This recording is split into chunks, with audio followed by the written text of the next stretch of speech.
Bob, you see on TV shows sometimes, right? When in a lawyer show, and you know Hmm. imagine yourself in the position of a lawyer. You've got your witness on the stand, and all of a sudden your witness says something that completely hurts your case. If you're a TV lawyer, you say, well, first your jaw drops. You look at the judge and you say, permission to treat this witness as hostile, Your Honor.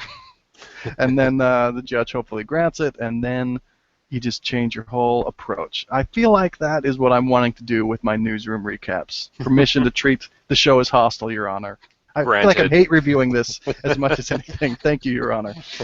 Um, so I didn't even really make what I liked column this time, and some of our listeners are probably happier with the show than I am. I'm hoping that maybe you can represent what you like about the show. I'll try, but I'm just gonna get right into the stuff I don't like. Let's do it. Tell me. Okay. The storyline with Jim on the Romney campaign. I just artistically, entertainment-wise, and also they're throwing in the sexism there too for me, just to give me everything to be pissed off about.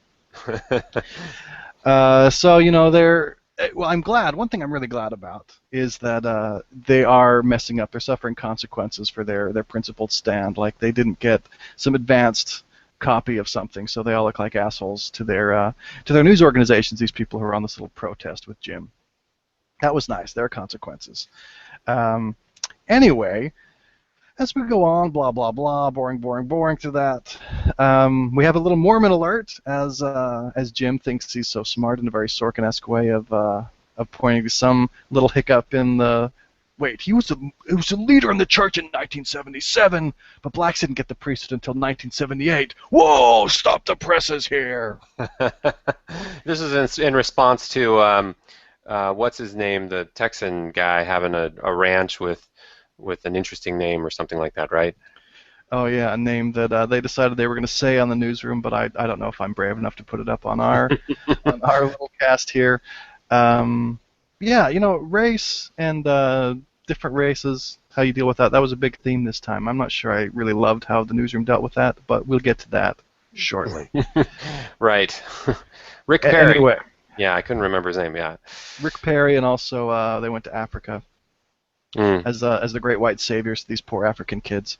Um, anyway, but Jim finally gets the press secretary to tell him to go fuck himself, as though she'd never heard of this little thing, and it wasn't even framed in a very very stark way. I didn't think, but maybe that's because I know a lot about the story. Growing up Mormon, blah blah blah. So what does he do? He asks a favor. Oh, well, since I got you to blow up on the record, why don't you give this girl over here your 30-minute one-on-one with Romney? Now, why does he do this? Because he was in the car and heard this boss who maybe she's sleeping with, who even knows, but he was really rude to her, and he feels like, oh, I'm a man in an Aaron Sorkin show. What do I do when a woman is in distress? I need to rescue her because she is going to like me rescuing her. Yeah, and it gets worse, right? Because at first she blows up for the attempted rescue and sees right through it and is like, "You're just doing this because you're being stupid, and I can't believe you." And then later she's like, "Just kidding. This is awesome. Kiss me. I love you." Yeah, It's it just really like, turned me on when you stood up for me. Just that exactly what happens. Jim has seen the Aaron Sorkin shows before. He knows that's going to happen, so it works out for him. At least Mackenzie was pissed, as well. She should have been that he gave away the 30 minutes, and so I guess Jim's going to leave the Romney campaign. And I'm with Charlie when he's like, "We pay this guy way too much to be go doing that." And I don't remember if Charlie said this, but implied was, and he's not doing a very good job anyway. yeah, I don't think he said that, but I think he should have. That would have made it better. So that part really annoyed me. Why do we get to? I don't mean to be in full-on rant mode, Bob. Do you have anything you want to interject here before I get to my next rant?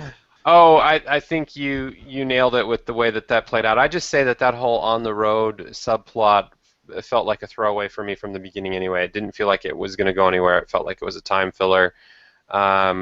Jim is supposed to be this endearing, likable character who's between women and can't get a break because he's always at the wrong place at the wrong time. Now he has some reporter chick who's infatuated with him because of a favor he did. Bleh. It's just what's there to love about that? Let's move on to something where maybe I can have a difference of opinion. Okay. So since we hinted at the race stuff, we had a lot of race stuff this time, right? We had Rick Perry's ranch, which apparently was big, and the newsroom showed us. What did the newsroom show us about the integrity of ACN? That they actually said the name of the ranch. That isn't something that polite people say. Um, but I guess they have integrity. That was good of them to say it. I They don't have know. balls. I don't know. They're tough. They're gritty. It seems like it's like stepping in a landmine for just for stepping in a landmine reason. Right. I don't see that they saved anyone's life or showed that they had. Whatever. That's a newsroom. At the same time, Maggie is going to Africa with Gary Cooper. Of course, we have a black guy whose name is a joke. Um, what we're realizing is they have a race issue as well as the sexism issue here. Anyway, so they go, and then while they're on their trip, they go visit this orphanage, and Maggie reads to this poor African kid a bunch of times, and I guess she feels an attachment to him. Um, and the tension's building here, right? Because we see her in the beginning of this episode and the beginning of the whole season with her different hair, and Will Hmm. says in like the first episode, if what happened to her happened to you, you'd kill yourself for the rest of your life, or something bizarrely Will like that.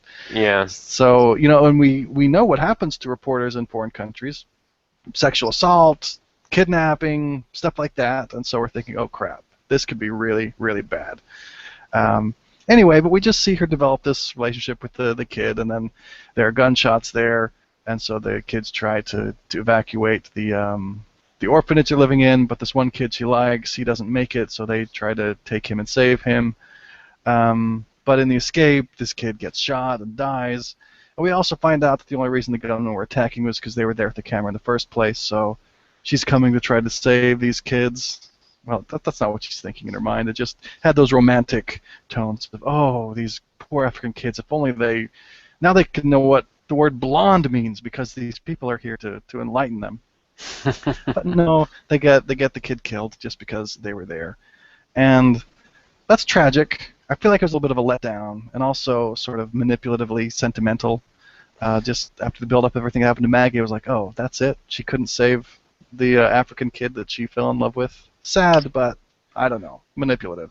I feel the same way. I'm glad that there's not much difference in our two ways of approaching this. I mean, the kid was kind of riding piggyback as she was running out of the building, saving him, and so the other part of the story is that the bullet was meant for her, or at least Yeah.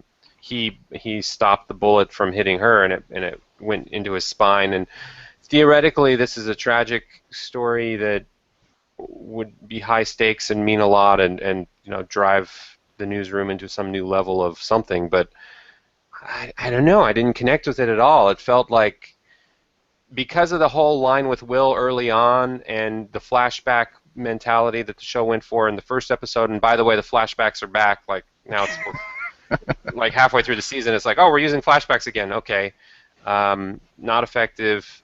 We already knew something extreme happened just by her hair color. It's just like such high stakes were set up, and then we see what happens, and it's too bad. But it's just the expose, the order of operations here was done poorly, and like I just didn't care as much as I should have. Well put. I have another question for you, Bob. Um, did you feel like Will really mistreated that Occupy Wall Street chick who came on the show? Oh, not no more than what he normally does with a lot of his guests, where he's trying to, be the most charming guy in the world with all of his knowledge, and he just felt like he was back to his old self, and maybe she was a newbie and inexperienced with being on TV, but I don't think he necessarily pulled out the big guns for her specifically, but he was kind of a dick, but like no more so than he usually is, I guess. Yeah, well, we went back and forth, right? Because Neil, when she was pissed off, he's like, hey, you sort of tanked.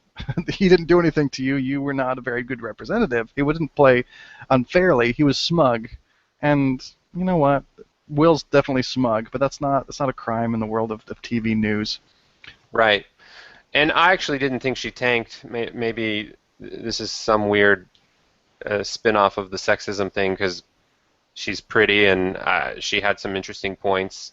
So I watched her and I'm like, yeah, she did an okay job. Will found all the holes in her arguments and went at them right away. But it's not like she was sweating or buckling under pressure. She held her own, even if she couldn't come back with a rebuttal on every single point that Will made. But she did okay for being first time on TV for sure. Anyway. Yeah, all right. But then, if that were in its own little box, it'd be live with the bull. But then, of course, she just happens to know some person for the Genoa story, and so then everyone needs to go and court her. And then because she is overreacting to how badly it went, she gets to hanging over everyone's head. They get Sloane there, who's also just as smug as Will, and then Dawn shows up and she's like, "Oh, this is the best you can do," but they just have to try to be nice to her so they can get this Genoa tip. Oh, little brackets opening here. Did I miss something? What the hell is the red team? Oh, they explained it toward the end. It's just a part of the newsroom that needs to be held in the dark, so that when there's enough of this controversial story or any controversial story, that they have a fresh set of eyes to poke holes at it, different from the set of eyes that have been like knee deep in it the whole time that they've been researching it. Okay, I must have been typing something on my computer or something when they explained it. But they used it a lot before they explained it, right? Yeah, they did. They used it a ton before they finally explained it, and I had to go back and be like, oh, I wish I would have known that like a long time ago. Okay, well, if that was my sloppiness or laziness, I guess I can't kill him for that. But um, anyway, so So then, or go ahead. I was just going to say, so then Will has to end up being the last resort to come court this Occupy Wall Street non-leader who's a leader. Uh, and we find out in the end that Will's just such a brilliantly nice guy because it turns out that they figured out how to get the source that she had in a different way. And so he was just there in the end to just be a nice guy. And it was just so ham-fisted, and he's like fourth in line, like this newsroom has nothing better to do than have all the senior producers and talking heads like chase down a source one by one. It's like there's no sense of efficiency or practicality here, and then in the end it's like the guy who gets paid the most, he's just there to apologize because they figured out a different way, and everything we just saw was kind of a waste of time. Well, we have to have a moment every episode where Will proves that he's the most wonderful man in the world, and I guess this was that. This was that scene. It very much felt like that was the token. Will is the most wonderful man in the world. So, yeah, I guess that's, for the most part, what I have to say about this newsroom episode. Anything else you wanted to add? Something on a cheerier note, if there is such a thing? Oh, we didn't see very much of Sloane. She was smug too, I guess, in that one scene. I don't know, Logan. I'm open to suggestions from people. This is going to be an open bracket meta thing, but hey, people, fans of the show, what are we missing here? Because we're sticking with it, but this is a step down from season one. It's like something's off because season one used a lot of the same formulistic parts, but in the end, it all came together in a much better way for me. Somehow, I'm feeling like now I'm seeing too much of the behind the scenes of where all the cracks are. And if I rewatch season one, maybe it isn't as good as I remember it. But I don't think I'll do that. I'll just leave it as a happy memory. Yeah, you should just come join me, get in Mystery Science Theater 3000, whatever that show's called, Mo. Just start making fun of it. Go hostile on the witness, Bob. I think, for me, I think it's helping. Watch this show. Okay. Nice.